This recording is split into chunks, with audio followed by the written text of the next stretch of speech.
eu sei que é muito difícil estar aqui, né? Dá um medo, uma dor na barriga, né? As pernas tremem, mas parabéns, porque vocês conseguiram vencer tudo isso e vieram aqui na frente falar do amor de Deus. Peço rapidamente que os irmãos abram sua Bíblia em 2 Reis, capítulo 4. Vamos ler apenas os versos 1 e o verso 2.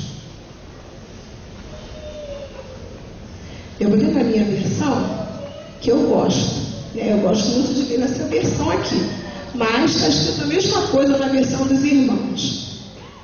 Então diz assim: certa mulher que era viúva de um dos membros de um grupo de profetas foi falar com Eliseu e disse: o meu marido morreu, como o Senhor sabe. Ele era um homem que temia Deus, o Senhor.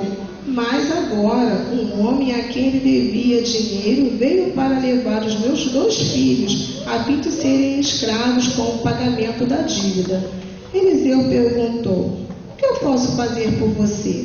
Diga, o que é que você tem em sua casa? Não tenho nada, a não ser um jarro pequeno de azeite, respondeu a mulher. Senhor Jesus, obrigado, Senhor, porque o Senhor cuida de nós. Senhor, que nessa manhã você seja apenas um instrumento na tua presença, Pai. Fale, Deus, a tua igreja nesta manhã. Que tudo que for falado aqui nós possamos aprender e vivermos a cada dia.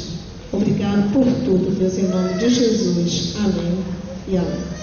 Bem, como é o culto de criança, eu trouxe então uma história, né? E hoje diz a Bíblia que todos para entrar no reino de Deus têm que fazer o quê?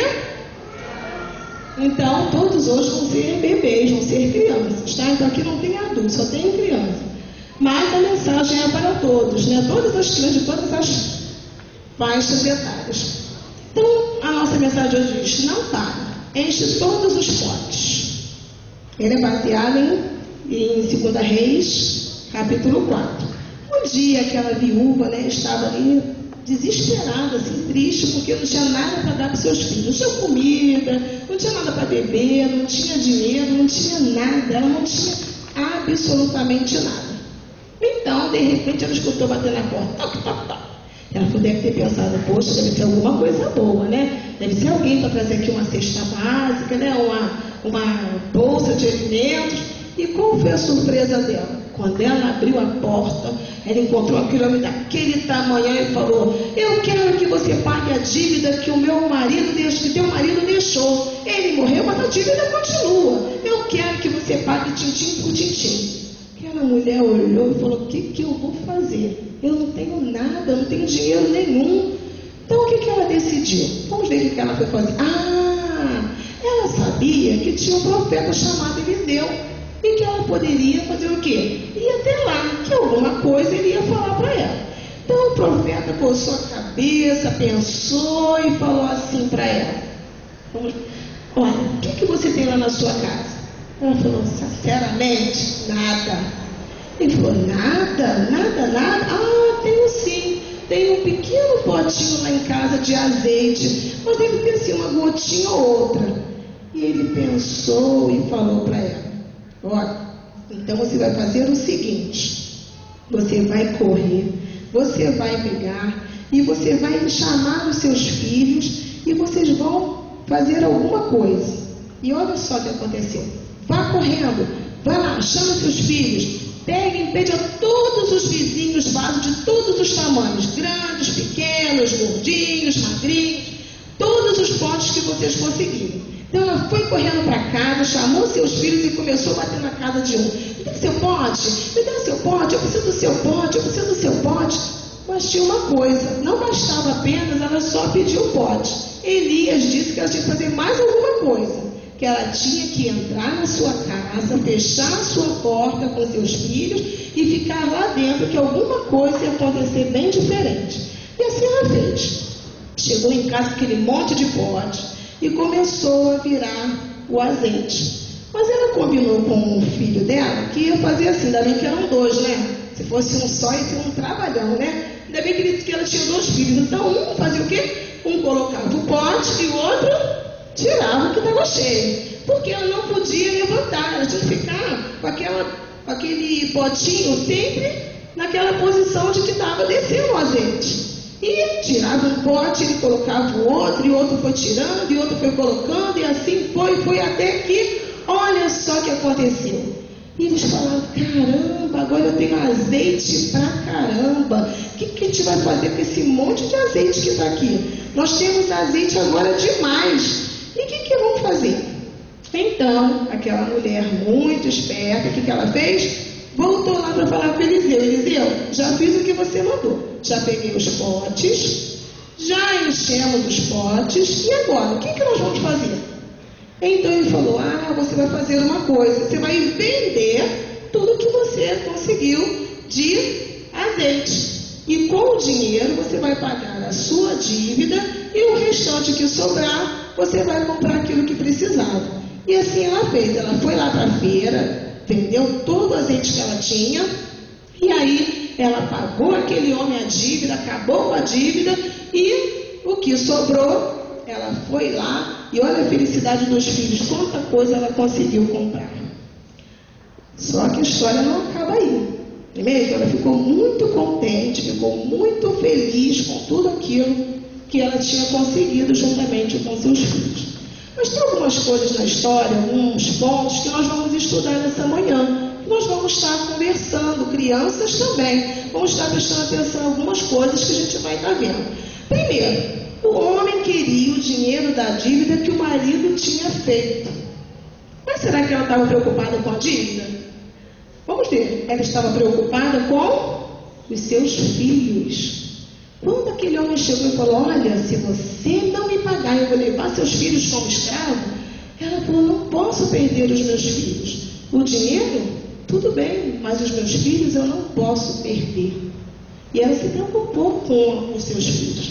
E muitas das vezes, irmãos, nós não nos preocupamos com nossos filhos. Nós não sabemos o que ele está vendo na televisão. Nós não sabemos o que ele está vendo na internet. Quais são os amiguinhos que ele está no dia a dia? O que eles estão fazendo na escola, na igreja? E às vezes, eu acho que o Ben 10, né? Não tem problema, um desenho tão sem significância. Mas se ele rodar o reloginho, o que acontece? Se transforma num monstro poderoso que faz o que acontece. E aí as crianças crescem com essa imaginação que existem alguns poderes que a gente pode ter. E nós, enquanto pais, nós fechamos nossos olhos. Depois passa isso, depois ele cresce e modifica. Tira isso da cabeça automaticamente. E outra coisa também que me preocupa muito como professora é a respeito de como o inimigo ele faz as coisas muito bem trabalhadas. Eu acho assim, eu fico parada imaginando como é que o inimigo ele tem aquela percepção de saber o que fazer. Uma vez eu estava na escola e a diretora falou assim, porque agora a festa junina é festa cultural, né? Agora virou festa cultural, não é mais festa para os santos, agora é uma festa cultural, e tudo está normal. E ela falou, olha, ela se dizia crente, falou, você vai ter que dançar, porque eu perguntei, meu pastor falou que não tem problema nenhum. Eu falei, eu não vou dançar, porque isso é uma festa que a minha doutrina não permite, não é só por isso, mas tem outros fatores que eu não vou colocar aqui. E ela falou, não, já perguntei ao pastor e você vai fazer. Eu falei, tudo bem, eu danço na festa junina na hora que você me provar na palavra que isso está correto. Pode ser que amanhã ela ainda venha falar comigo, porque até hoje ela não achou na palavra. Irmãos, nós estamos nos contaminando com o mundo sem entendermos o que diz a palavra. Se a festa junina é a festa dos santos, por que virou cultural? Se os católicos ainda participam da festa junina agradando os santos? Por que nós? Aí eu me lembro lá, né, que eu tenho que sentar com meu filho, mas olha só, meu filho falou que se não dançar, a professora vai dar 0, vai tirar ponto, ele precisa daquele ponto. Aí eu coloco o quê? Sento com meu filho e falo, lembra de Daniel? Quando ele foi levado para o palácio, ele falou que eu não quero comer das iguarias do rei. E passados tempos, o que aconteceu? Ele era mais formoso do que aqueles que se contaminaram. Meu filho, se você não se contaminar, você vai conseguir tirar uma nota melhor do que seus colegas que estão dançando. Esse é o nosso objetivo, é ensinar os nossos filhos, nos preocuparmos com o nosso filho. Não, deixa pra lá, não tem problema, um dia meu filho melhora. Não, irmão, nós temos que ter cuidado com isso. Vamos ver mais. Os filhos são herança do Senhor. A herança a gente não deixa na rua, né? A gente tem medo, se a pessoa tem uma família e deixou uma herança boa, né? Se a minha família deixou uma herança boa, eu não vou deixar na rua, não vou deixar em qualquer lugar. Eu vou cuidar dessa herança. Eu vou cuidar. E aconteceu uma coisa comigo, uns dias atrás, né, que me chamou muita atenção. Um aluno estava fazendo muita bagunça, e todo mundo, Kézia, um educador vinha, Kézia, dá um jeito nessa criança, Kézia, esse menino aqui, Kézia, pelo amor de Deus, esse menino não quer respeitar ninguém. E eu falei, meu Deus, o que eu vou fazer? Eu chamei, né, o abençoado lá na minha sala e falei assim, me dá seu caderno, vou mandar um bilhete para sua mãe, porque amanhã sua mãe vai ter que vir aqui conversar comigo. Eu fui lá e redigi aquele bilhete, né? Seja responsável, por favor, converse com seu filho, porque ele está apresentando uns comportamentos inadequados, uma bem bonita, né? A uma unidade de ensino, e caso isso aconteça novamente, eu vou ser obrigada a te convidar para vir na escola conversar comigo. Eu peguei o bilhete e a criança foi embora. No dia seguinte, vem a criança lá com um bilhetinho, né, a resposta, tudo bom para mim. Aqui que minha mãe mandou te entregar. Aí eu olhei o bilhete. Eu falei, o que é isso? Eu falei, meu Deus. Aí estava escrito assim o bilhete. Se precisar que eu vá na escola, não me chame o conselho tutelar. Porque eu já fiz tudo o que eu podia. Não tenho mais nada a fazer. Por favor, não me chame. Se precisar, mais uma vez te digo, chame o conselho tutelar. Essa criança tinha 9 anos. O que eu vou esperar dessa criança quando tiver 15, 16, 20? Se a mãe com 9 não consegue mais controlar. Se a mãe com 9 já perdeu a herança, já jogou a herança lá no vento, já deixou que alguém levasse. E eu falei, bom, eu tenho que fazer alguma coisa, né? Tenho que fazer alguma coisa, porque como tá, não dá. E eu chamei, comecei a conversar, comecei a falar, e ele virou e falou assim, não sei porquê, mas quando eu fico perto de você, eu me sinto assim uma paz. Eu falei, sabe por quê? Porque é a paz de Jesus que eu tenho, que você pode ter também. Então, irmãos, nós precisamos pensar na nossa herança. Crianças, vocês são heranças do Senhor. Vocês precisam ouvir os ensinamentos do papai e da mamãe. Lá em Provérbios diz isso, que eu tenho que aprender e colocar em prática os ensinamentos que a mãe coloca para mim. Meu pai também me ensina. Isso é importante para a gente. Outra coisa que a gente pode também falar é do cuidado, né, com os cilados que o inimigo sempre está aprontando para a gente, dizendo que não tem nada a ver, não é mesmo? Dizendo que não tem problema. Um palavrãozinho aqui não tem para mal ninguém, né? Uma música do mundo ali, não tem problema algum. A internet está aí para isso, para ensinar aos seus filhos tudo o que pode e o que não pode. Um dia eu estava vendo um monte de aluno lá, né? Rindo, e um passava o celular para o outro. Falei, gente, tem algum mistério nesse celular. Tem alguma coisa no celular aí que está muito, muito chamativo para todo mundo. Aí eles estavam tão desligados com a situação que eles não perceberam que eu cheguei. Eu cheguei e fiquei vendo, né? Eu falei, tua mãe sabe que isso está no seu celular? Eu falei, me presta aqui. Liguei para o responsável vir resgatar o celular. Quando o responsável chegou, eu falei, você sabia que o celular do seu filho tem isso aqui? Não, meu Deus, onde tirou isso? Da internet, pai, naquele dia que a gente estava vendo aquilo. Eu falei, meu Deus. O pai ficou sem graça porque viu que eu vi. Mas eu pensei, olha como o inimigo ele vai astutamente. Uma coisinha que a criança está na escola, está em qualquer lugar e pode estar acessando quantas vezes ele quiser. Então, e para completar, né, nós precisamos saber que ensinar para os nossos filhos que o verdadeiro herói é o Senhor. O Senhor é o nosso verdadeiro herói. Eu fico assim, às vezes, observando, né, criança com capa de super-homem, criança com máscara de Homem-Aranha, né, as meninas também, né, com coisas de princesa, porque a mídia ensina isso. A mídia ensina que para você ser bela tem que ser magrinha, tem que ser alta, tem que ter o cabelo assim, tem que ter os olhos assim, para que você esteja aceito na sociedade. Nós temos que trabalhar isso nos nossos filhos, que Jesus, que Deus nos ama como nós somos. Deus quer cada um de nós. Deus precisa de cada um de nós. Agora o segundo passo, né, foi que aquela mulher, quando ela se viu na situação difícil, ela foi contar para o profeta. Ela ficou gritando na rua: meu Deus, o que eu faço agora? Jesus, o que eu faço? Ela não ficou gritando desesperada. Ela foi procurar o lugar certo.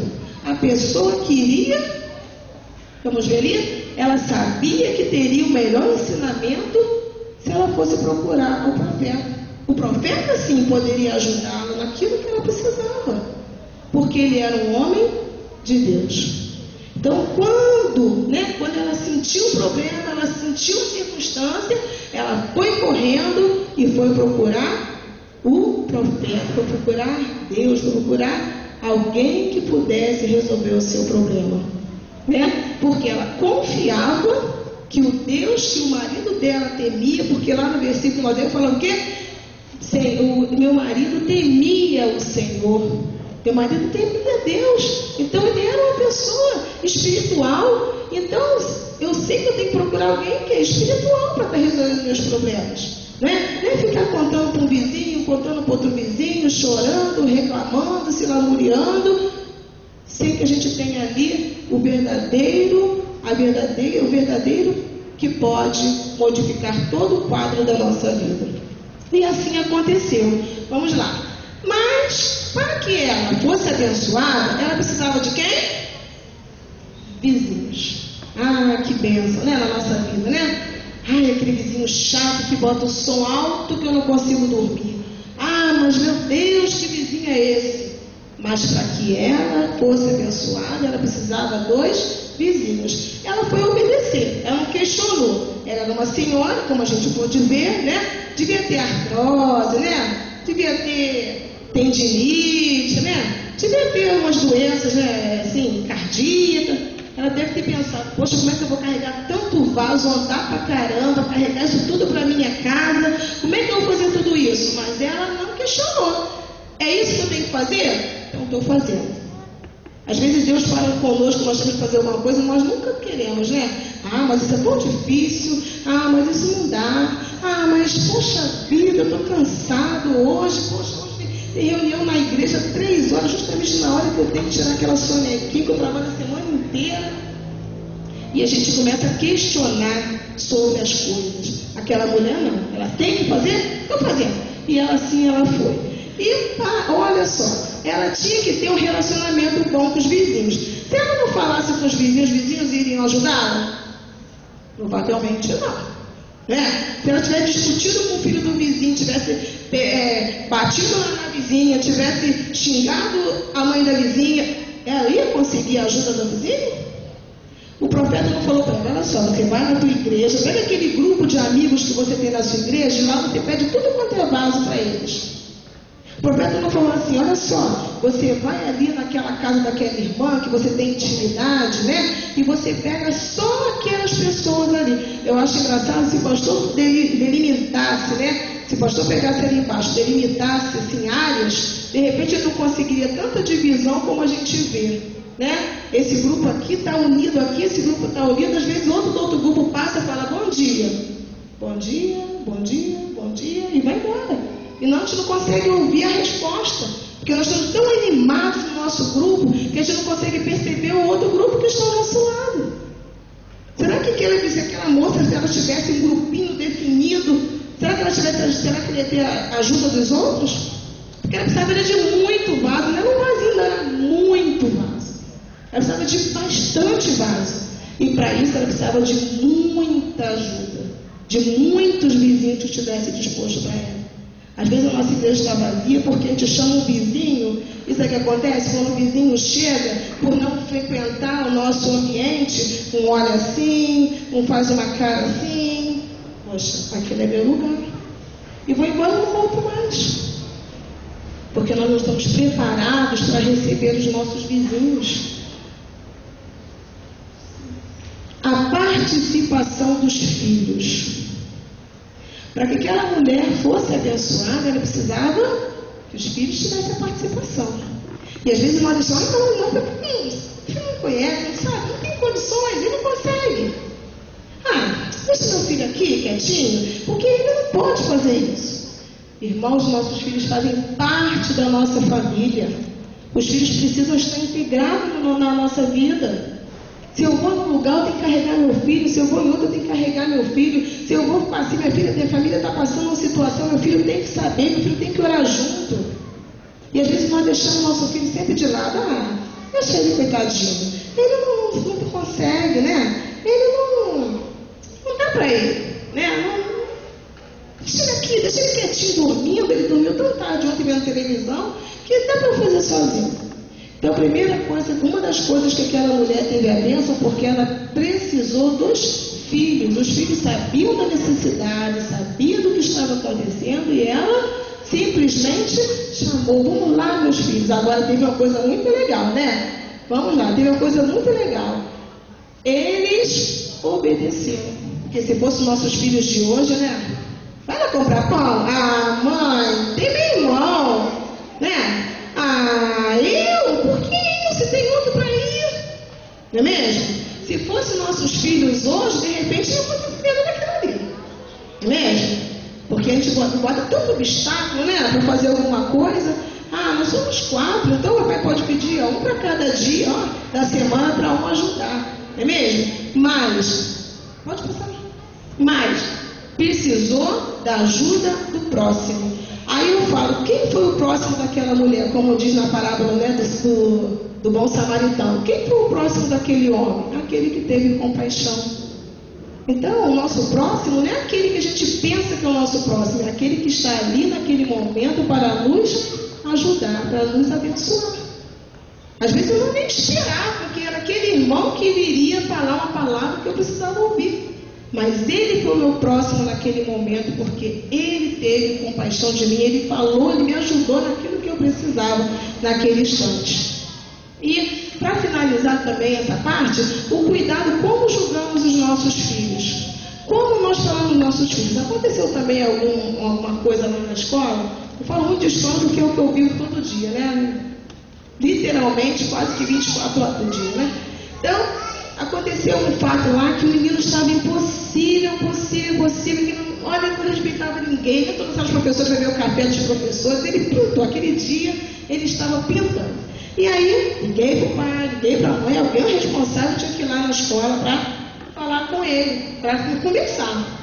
E eu, quando vou conversar com os pais, eu não boto a criança de lado não, eu boto no meio, para saber o que eu estou falando dele, né? Porque depois o pai chega em casa, não conta, eu vou saber o que ele falou, então eu falo, eu vou lá e falo tudo o que aconteceu. E o pai chegou, o pai espertamente foi sem camisa, porque ele não poderia entrar na escola sem camisa. Então, qual foi a estratégia do pai? Eu vou sem camisa, ela vai liberar meu filho, eu não preciso ir lá dentro falar com ela. Só que eu fui mais esperta que ele. Quando ele chegou no portão, assim que nós vamos em Kézia, ele está sem blusa. Eu falei, não seja por isso, pega uma blusa uniforme e dá para esse pai que hoje ele vai entrar para conversar comigo. E ela ficou assim, falei, pega uma blusa, dá para ele de uniforme e ele vai entrar. Foi um fato muito engraçado, quando ele entrou na sala com aquele uniforme, foi muito engraçado. Mas eu falei, olha só, está acontecendo isso, ele está fazendo dessa forma. Ele não respeita mais ninguém, professor. Não respeita. Eu não quero saber dele, ele para mim não é nada. Eu já entreguei ele para a mãe me entregou, eu devolvi para ela, porque ela não aguenta também não. Eu tenho 7 filhos, não esquenta na cabeça, ele não vai esquentar a minha. Então, a senhora faz o seguinte, faz um relatório do conselho tutelar e quando chegar o conselho, a senhora me chama que eu venho assinar na hora para ele ir para o abrigo, porque eu não quero mais saber desse menino. E ele assim, parado, me olhando, eu falei, Jesus, o que eu faço agora, meu Deus? Eu pensei que ia solucionar, piorou a situação. E eu falei, muita calma, falei assim, peraí, pai, vamos por partes. Meu filho, você sabe que você é um bom menino, não sabe? Que você pode fazer o bem. E comecei a conversar, o menino começou a chorar. Eu falei assim, olha só, eu acredito em você. Eu vou acreditar. E vamos fazer o seguinte, vamos combinar. A partir de amanhã, todo dia que você sair da escola, eu vou falar para você, parabéns porque você se comportou nesse dia. Estamos conversados? Balançou a cabeça. Eu falei, bom, menos mal. Aí pedi para o pai para não falar daquela forma, que o pai tinha que abençoar o filho. Não, mas eu não quero saber dessa criança, não, para mim. Falei, bom, com ele não tem nada mais para falar, já falei o que eu tinha para falar. E aí no outro dia o menino veio. Aí quando eu entrei na escola, ele veio, falou, viu, eu vim. Falei, que bom que você veio, você vai se comportar hoje? Ele falou assim, vou. Hoje eu vou me comportar direitinho como eu combinei com você. Falei, ai meu Deus, graças a Deus, né? Tomara que ele leve isso aí até o final do dia, né? E foi passando. Quando foi na hora da saída, ele passou por mim, eu fico na porta, ele passou por mim, olhou para mim e falei assim, parabéns, você se comportou. Aí, e foi embora. Todo dia eu tenho que lembrar disso, porque já tem 15 dias que eu tenho que todo dia dar os parabéns a ele. Mas pelo menos ele não tem mais feito aquilo que ele fazia todos os dias. Então, irmãos, às vezes uma simples palavra. Minha filha outro dia falou, mãe, você tem que fazer um livro de autoajuda, porque ela viu corrigindo umas provas lá, e ela falou assim, eu boto lá, você é capaz, você é capaz, você é capaz. Ela falou, mãe, todo dia você fala que todo mundo é capaz, porque eu acredito, eu tenho que acreditar. Se eles têm uma família que ninguém acredita, alguém tem que acreditar. E esse alguém tem que ser eu, porque eu sou diferente. Então, nós temos que ter cuidado daquilo que nós falamos aos filhos. Ah, meu filho perturba, irmãos, quem perturba é o diabo. Meu filho perturba na igreja. Irmãos, quem está perturbando é o diabo. Meu filho não pode perturbar.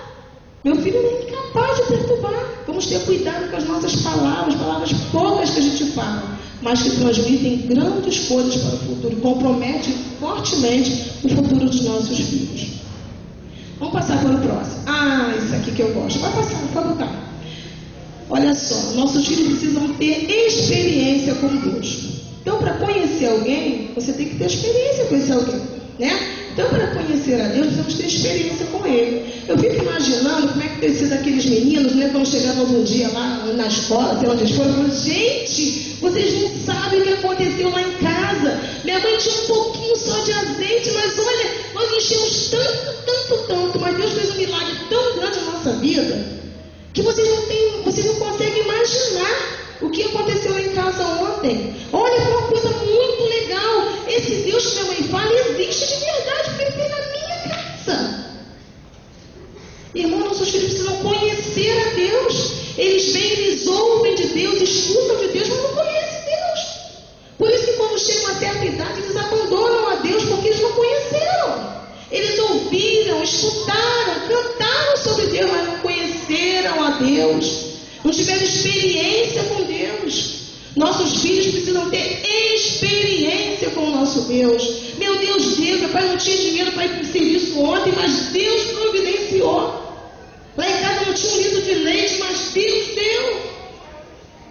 Irmão, nas mínimas coisas tem que provar do amor de Deus, da experiência que Deus tem para nós. Então, as crianças precisam reconhecer que tudo que eu tenho hoje, tudo que ele tem, foi Deus que deu.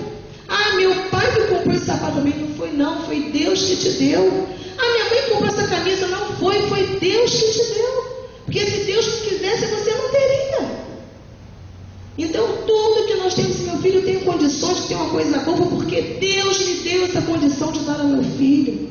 E por isso ele se torna diferente de ninguém. Precisamos trabalhar isso nas nossas crianças hoje. Nós não podemos fazer acepção, esse tem, esse não tem. Nós precisamos pensar que tudo que nós temos, se nós respiramos, se nós comemos, se nós dormimos, se nós saímos, se nós voltamos, foi porque Deus que nos permitiu acontecer isso. Não foi nossas possibilidades, não é porque eu tenho um carro bom, que tem trava, que tem vidro, fumê, consegue chegar em qualquer lugar. Não é, se você saiu e voltou com o seu carro, foi porque Deus fez com que isso acontecesse. Não foi por seu mérito, não foi porque você tem carros super possantes de última geração. foi porque Deus te deu essa oportunidade de ir e voltar em paz. Foi Deus que permitiu isso. Então, e uma coisa que a gente precisa ver, os nossos filhos têm que ficar vivendo com experiências dos outros. Ah, porque olha só, Noé aconteceu isso. Mas que na vida dele, o que isso modifica? Noé aconteceu isso porque ele é temente a Deus, e contigo pode acontecer também. Daniel passou pela cova dos leões, mas ele venceu, e você pode vencer também, porque os leões estão aí todos os dias. Gente, o homossexualismo está aí, gente, a cada momento. As drogas estão aí batendo na nossa porta todos os dias, apresentando para os nossos filhos. Todos os dias. Então, o leão que Daniel passou lá é o leão que nós passamos aqui todos os nossos dias, porque todos os dias nós temos que pedir a Deus para Deus nos guardar. Porque homens maus, homens violentos, são drogas, são coisas que vai, quando te ver já foi. Experimenta só um pouquinho, não tem problema, daqui a pouco você consegue sair, e não consegue. Irmãos, a gente passa ali na estação de tratamento, a gente vê quantas famílias destruídas ali, e a gente ignora, porque não é com a gente, pelo contrário, tem medo até de que eles entrem no ar para fazer alguma coisa com a gente. Mas sabe como é que eles começaram? Começaram de pequenos, começaram de pouquinha coisa, de um experimento. Então vamos permitir que nossos filhos experimentem de Deus. Vamos pensar que nossos filhos precisam experimentar o que Deus tem para a vida deles. E que tipo de família vem vivendo o seu filho para estar aprendendo isso tudo? Como é a família? O que ele aprende dentro da família? Minha mãe contou uma história pra gente, não sei nem se é verdade, se é verídico ou se ela inventou, não sei, né, quando a gente era pequeno, né? Mas ela conta a história de que uma criança um dia chegou na igreja e falou assim: pastor, deixa minha família morar na igreja. Aí o pastor falou: mas por quê? Porque na igreja meu pai é tão bonzinho, na igreja meu pai é tão bom pra gente, deixa a gente morar aqui na igreja. Sabe por quê? Porque lá na nossa casa a gente não fala a mesma língua que fala dentro da igreja. Se meu filho canta uma música do mundo na igreja, é porque ele canta lá em casa e eu finjo que eu não vejo, finjo que eu não escuto. Se meu filho fala um palavrão na igreja, é porque lá em casa ele fala ou ouviu alguém falar. Porque eu não falo, nunca falei um palavrão. Sabe por quê? Porque eu nunca ouvi sair da boca dos meus pais um palavrão. E minhas filhas nunca tiveram oportunidade de me ver falando palavrão. Porque isso não precisa. Tem tantas palavras no dicionário na Bíblia, para que eu vou falar isso? Mas o que acontece? Entra como gíria, como palavrinhas que não tem problema. Ninguém tem problema, essa palavrinha é normal, todo mundo fala, porque eu não posso falar também. E depois eu não tenho como chamar meu amigo para ir para a igreja, porque eu falo a mesma coisa que ele. Eu faço a mesma coisa que ele, eu tomo a mesma atitude que ele. Como é que eu vou falar para ele? Vamos na igreja, na casa do Senhor, é diferente. As pessoas são diferentes. Nós não temos que ser diferentes aqui, onde todos nós somos iguais, não. Temos que ser diferentes lá fora, onde as pessoas são diferentes de nós. É lá fora que nós temos que ver a nossa diferença. E às vezes, antigamente, ainda respeitava o ambiente da igreja. Hoje em dia, muitas das vezes, tem respeito ao ambiente da igreja. Às vezes, a gente anda pelo corredor, o que é isso? Meu Deus, ouvi isso aqui dentro, Jesus! Porque as pessoas estão tão acostumadas que já nem sabem mais onde deve usar, onde não deve. Então, para a gente poder viver, nosso filho ter uma família, saber conhecer a Deus, ter experiência com Deus, eu tenho que viver, meu Deus, 24 horas por dia, aonde eu estou. Se eu estou na minha casa, eu tenho que viver Deus. Se eu estou na igreja, eu tenho que viver Deus. Se eu estou no meu serviço, eu tenho que viver Deus. Eu tenho que viver Deus aonde quer que eu estiver. Para que meu filho viva a Deus também, em todos os lugares que ele está. Sabe por quê? Porque eu já peguei crianças da igreja lá embaixo, na hora do culto, que não pode ficar na classinha porque já perdeu a idade, está lá fora com o celular vendo televisão. E o pai está aqui dentro, cultuando. Como é que eu vou cultuar, meu Deus, se meu filho está lá sendo perdido a cada dia? Por que ele está vendo televisão que é mais importante do que o Deus que eu estou servindo aqui junto comigo? Serve aqui, meu filho, do meu lado. E para encerrar, para não estender muito, eu quero dizer que Deus nos ama e sempre cuida de nós. Aí está. A responsabilidade da vida espiritual do nosso filho cabe a nós, pais. A igreja, ela ajuda, ela não é a responsável pela vida espiritual dos nossos filhos. Uma coisa que me chamou a atenção nesse tempo que os missionários estão aqui é que aquela missionária da Jordânia, uma coisa que marcou muito esse fato, que ela falou que os pais ficam lá na maternidade, quando o filho nasce, já vai dizendo: olha, o seu Deus é esse, o seu Deus é esse. Ele levanta de manhã com o meu filho, pega a Bíblia deles e começa a ensinar. E nós sabemos qual é a lição da escola dominical do nosso filho do ano que vem. Meu filho tem Bíblia. E hoje tem Bíblia da garotada, tem Bíblia do bebê, tem Bíblia da molecada, tem Bíblia do junior, tem Bíblia de tudo. Tem Bíblia para todos os gostos, para todas as pessoas. E às vezes a gente nem se lembra de falar: ó, Jesus te ama, meu filho. Jesus te ama. A gente esquece que nós temos que ensinar os nossos filhos. A responsabilidade da vida espiritual dos nossos filhos faz parte da nossa vida. O que nossos filhos vão aprender espiritualmente vai depender daquilo que eu vou ensinar, daquilo que eu estou ensinando para ele todos os dias. Porque para acontecer isso, olha, as crianças aprenderam hoje sobre Deus para serem ótimos crentes, mas não vou ter nem crentes, cristãos amanhã. Se ele não aprender hoje a amar a Deus, ter experiência com Deus, fazer de Deus a sua bandeira, jamais talvez vão ser bons crentes. Porque eles passaram pela igreja, imaginaram quem era Deus e vão continuar assim, ensinando isso para os filhos, para os netos, para os bisnetos. E nós cantamos aqui uma música ainda há pouco que falava sobre salve essa nação. Irmãos, quem vai salvar essa nação são nossos filhos, são as nossas crianças que vão salvar a nossa nação. Se não ensinarmos a ele o poder de Deus, jamais nossa nação vai ser livre. Porque eu vou morrer daqui a um tempo, assim como muitos daqui vão daqui a uns anos. E quem vai ficar aqui? Os nossos filhos, as nossas crianças. Então eles são responsabilidade para que eles saibam quem é Deus. Eu tenho que trabalhar com eles hoje. Hoje eu tenho que me preocupar com a vida espiritual dos nossos filhos. Hoje eu tenho que me preocupar com a vida espiritual das crianças. Hoje eu tenho que ensinar as crianças a terem experiência com Deus, provar de Deus, saber quem é Deus, para que amanhã eles possam testemunhar, porque vai ter um dia que a gente não vai poder nem usar mais a Bíblia. A gente vai ter que saber de cor. E como é que eu vou saber de cor se eu nunca aprendi? Como é que eu vou saber falar de Deus se eu nunca fiz? Aí, bota ali na classinha lá embaixo, que a classinha ela vai ensinar, irmão, são 30 minutos, 40 minutos de classinha. E nós ficamos muitas horas com os nossos filhos. A classinha vai ajudar, mas não vai fazer diferença na vida do seu filho. E que possa ser um missionáriozinho, pode sim. Porque se ele reconhecer, se ele entender que Deus o ama, que Deus cuida dele, saber quem é Deus, com certeza ele vai falar para o seu amiguinho do lado: olha, eu vou na igreja lá, eu aprendi uma coisa que você não sabe. Olha, eu aprendi que Deus faz milagre porque fez na minha vida. Eu nem combinei com o irmão Jefferson a respeito do milagre, né? Que ele estava colocando ali no vídeo dele. Eu nem conversei com ele que eu ia falar sobre isso. Mas nós precisamos mostrar aos nossos filhos que eles podem falar de Deus a todos os instantes. Porque o inimigo, ele investe alto.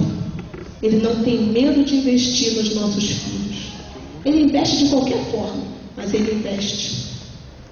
Eu nunca vi um DVD da Xuxa feio, sabe por quê? Porque ele investe para que todos gostem dela, para que todas as crianças cantem a sua música.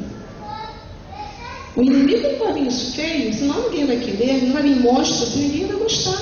Então ele vem de uma maneira bem bonita, bem sutil, bem calma, e quando a gente espanta, já era, já perdemos, já deixamos brecha para os nossos filhos irem embora. Então, irmãos, que nessa manhã nós possamos ter entendido a nossa missão enquanto pais, a nossa missão enquanto filhos, de estarem servindo ao Deus de verdade. Aquilo que aconteceu naquela casa, aquele milagre que aconteceu naquela casa, não aconteceu só naquela casa, não. Vai acontecer na nossa casa também, se nós deixarmos Deus entrar e Deus fazer a vontade dele na nossa casa. Acontece com todos nós. Nós precisamos ter o que aquela senhora teve: percepção, cuidado com o nosso filho, temor a Deus, saber que Ele pode, dar aos filhos a oportunidade de ter experiência com Deus, para que no futuro eles pudessem contemplar as maravilhas de Deus. Então, que Deus abençoe a todos nessa manhã. Amém.